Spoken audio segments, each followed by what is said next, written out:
Top quality और consistent performance के लिए सिर्फ सिल्वर पंप नाम याद रखना।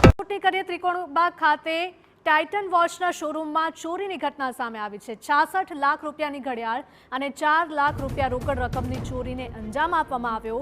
શોરૂમમાં લાખો રૂપિયાની ચોરીને અંજામ આપી ચોર ફરાર થઈ ગયા હતા। એ ડિવિઝન ડીસીપી ક્રાઇમ સહિતના અધિકારીઓની શોરૂમમાં તપાસ, સીસીટીવીના આધારે આરોપીઓની શોધખોળ શરૂ। રાજકોટની આ ઘટના સામે આવી છે। ત્રિકોણબાગ વિસ્તાર ખાતે ટાઇટન વોચના શોરૂમમાં ચોરીનો બનાવ બન્યો હતો।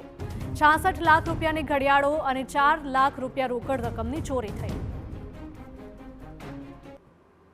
ચોરાયેલ છે। અલગ અલગ કંપનીની અલગ અલગ જે બ્રાન્ડની છે ઘડિયાળો ચોરાયેલ છે। 102 ઘડિયાળ ચોરાયેલ છે। શટર છે ને ઊંચું કરેલું જણાય છે।